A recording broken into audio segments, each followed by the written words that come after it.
From the station working for you, this is ABC 27 News in high definition. Good evening, everyone. I'm Megan Healey. One teenager was fatally shot and two others wounded early this morning in the city of York. A fourth teenager is charged as the gunman in this case. Carissa Schatzer is live in York with tonight's top story. Carissa. Megan, a 16-year-old male is behind bars tonight charged with criminal homicide. Police say he shot two girls ages 14 and 16 and fatally shot 18-year-old Denzel Terrain of York. His mom is really going to miss him because he was like the man of his house and he was really respectful. Police say the shooting happened at 1 o'clock this morning inside a home on the 100 block of West Jackson Street. Officers found Terrain unresponsive from multiple gunshot wounds, and he died later at the hospital. Police arrested and charged 16-year-old Shane Brown of York. A friend of the victim's family says the shooting happened during a birthday party. Tracy Smallwood blames the deadly shooting on rival gangs. She's had enough of the violence among young people. When you get out to the jail, you get out there and you want to cry and expect special favors from the black guards out there because they know you, because they from you growing up here, they know you. You get out there and cry like a baby, but when you're with your friends with them guns, you're their gun smoke or something. Get out of here. You're punks. The 16-year-old suspect, Shane Brown, is being charged as an adult and being held tonight at the York County Prison without bail. Megan, we'll send it back to you. All right, Carissa Schatzer reporting live for us tonight in York. Thank you. A Lancaster County child was killed in a farming accident. State police say last night the 7-year-old boy was found buried in corn in a wagon during a corn harvest on Williams Run Road in Sadsbury Township. Police have not released his name. And police are still investigating the strange disappearance of a Lancaster County woman. 51-year-old Barbara Lead, whose maiden name is Van Genhoven, was last seen last Thursday morning at the Turkey Hill along Lancaster Pike in East Drumore Township. Police say Lead drove herself to the store, got out, and walked away. Her family hasn't seen or heard from her since. Investigators say they have no reason to believe Lead is in danger or that she ran away. Jerry Sandusky will be back at the Center County Courthouse on Tuesday. In June, he was convicted of 45 counts of sexual abuse. Tuesday morning, there will be a hearing to determine if he should be labeled as a sexually violent predator. After that, sentencing will begin. Now, some of the jurors who convicted him plan to be there. They say they hope he'll be sent away for the rest of his life. The 68-year-old faces a maximum of more than 400 years in prison. And after sentencing, Sandusky will be taken to the Camp Hill State Prison. This is the first stop for male inmates where they are tested and classified. From there, he'll report to his permanent prison, which has not yet been announced. Sandusky will have very few personal items when he reports, maybe just his watch and wedding band. He'll be able to work 30 hours a week to make a few dollars. He'll be able to watch TV, including Penn State games, but violent films are banned.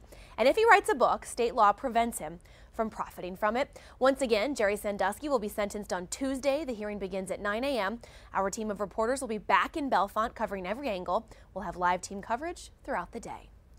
A longtime member of the State Liquor Control Board has called it quits, and an investigation into his ethical conduct continues.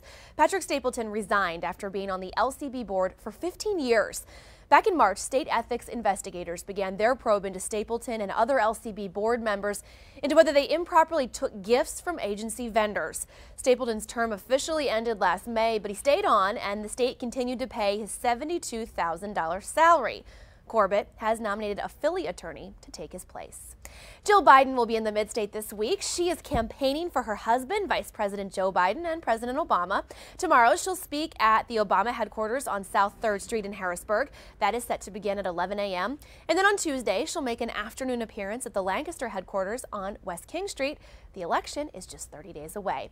And meantime, the spotlight turns to the running mates this week. Vice President Joe Biden and VP nominee Paul Ryan square off in their one and only debate on Thursday. Both sides have been busy preparing for the big night. Political experts expect plenty of fireworks here. ABC's Martha Raddatz will moderate, and you can watch the vice presidential debate Thursday night at 9 o'clock right here on ABC 27. Two of our area's most popular baseball teams are about to meet in the American League playoffs. The Orioles and Yankees play Game 1 of their divisional series tonight in Baltimore. And for O's fans, a long, long wait is finally over. Greg Mace has the story from Camden Yards. It's a scene that hasn't happened in Baltimore since 1997, a postseason game, and the Orioles are finally good. That means the signs and shirts are everywhere for long-suffering Baltimore baseball fans. I'm really glad the Orioles are in it, and I'm really hoping they win. I thought they'd really beat Texas good, and they did. And they're playing the dreaded Yankees tonight. It couldn't be any better than that. To beat them would be the ultimate.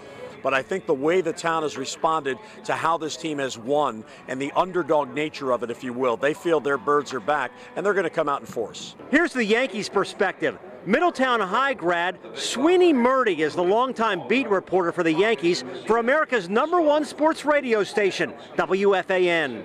This is a proud baseball city. I mean, we come here all the time, and you look at, you see the statues, and, people still remember the names. You remember the Robinsons and the Palmers, Ripken, everybody, and it's been a long time. You tend to forget until you realize that, there are people who haven't seen the Orioles be good in their lifetime. Now they finally are. I think it means a lot to them. Well, here's what Orioles fans get when they come into Camden Yards tonight. It's a buckle-up rally towel. Buck is for Orioles manager Buck Showalter, and Orioles fans are hoping that this is going to be a long ride in the postseason. In Baltimore at the American League playoffs, Greg Mace, ABC 27 Sports. Should be a great game. Well, just ahead, Josh Reed will have highlights from the other must-see sporting event today, the Eagles-Steelers game. And a Mid-State man is still doing the job he dreamed of since he was a young boy. God bless him. He's 100 years old.